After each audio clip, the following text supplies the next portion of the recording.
GE 10. 2, 3. 1 ch1. 6 at 1 Chronicles 1. 6. The Masoretic Hebrew text has Dapath. However, the Greek Septuagint, the Latin Vulgate, and some 30 Hebrew manuscripts have Rapath. The difference in spelling is perhaps the result of the copyists writing the Hebrew Daleth instead of the Hebrew Rehsh, the letters being very similar in appearance. Rapath is listed among those from whom the various nations and peoples were spread about in the earth following the global flood. GE 10. 32. The only historical reference regarding his descendants is that of Josephus, of the 1st century CE, who claims that the early inhabitants of Paphlagonia along the east side of the Black Sea in northwestern Asia Minor were anciently called Rapians.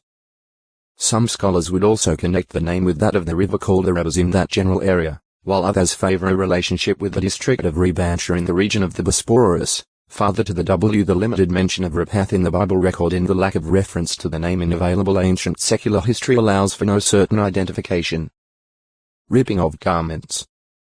A common sign of grief among the Jews, as well as among other Orientals, particularly upon hearing of the death of a near relative.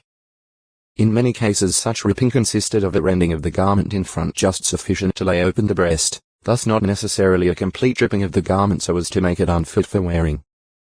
The first instance of this practice recorded in the Bible is that of Reuben, Jacob's eldest son, who, upon returning and not finding Joseph in the water pit, ripped his garments apart, saying, "The child is gone. And where am I really to go?" As the firstborn, Reuben was particularly responsible for his younger brother. His father Jacob, when told of the supposed death of his son, likewise ripped his mantles apart and put on sackcloth in mourning. GE 37. 29, 30, 34, and down in Egypt Joseph's half-brothers showed their grief by ripping their garments apart, when Benjamin was made to appear as a thief. GE 44. 13. In contrast, when Aaron's two older sons, Nadab and Abihu, were destroyed by Jehovah for their wicked act, Moses instructed their father Aaron and their two surviving sons. "Do not let your heads go ungroomed, and you must not tear your garments, that you may not die." La 10.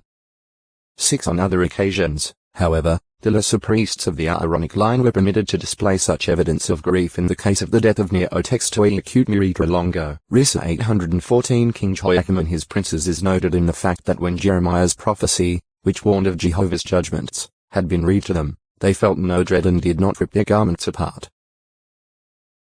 J 36. 24. However, showing that such outward demonstration might be hypocritical or at least insincere and that it had no value unless the person's grief was genuine, Jehovah spoke to the people of Judah through the prophet Joel and said to them, "Rip apart your hearts, and not your garments, and come back to Jehovah your God." Joe 2. 13. Later, High Priest Caiaphas affected great indignation and outrage by ripping his garments over Jesus' admission that he was the Son of God. Mount 26. 65. By contrast, Paul and Barnabas, as Christian followers of Jesus, showed a sincere dismay and anguish by ripping their outer garments apart when they saw that the people of Lystra were about to worship them as gods. Act 14. 8-18. The law required a leper to wear a torn garment. La 13. 45. Perhaps because of the Hebrew association of leprosy with death, reflected in such accounts as Miriam's being referred to as like someone dead after being struck with the dread disease. New 12. 12. So the leprous one was obligated to wear distinguishing garb, in effect mourning for himself as among the living dead. Symbolic use. Clothing was also torn on occasion for symbolic reasons, as when Ahijah the prophet ripped the garment he was wearing into 12 pieces and told Jeroboam to take 10 of them, thereby representing the division of Solomon's kingdom. 1 11. 29-39. Similarly, Samuel illustrated Jehovah's rejection of Saul's house by his reference to Samuel's sleeveless coat that had been ripped from Saul's grasp. 1 15.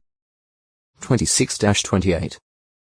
Risa possibly, sprinkling. An Israelite wilderness campsite mentioned between Libnah and Kalathka. New 33.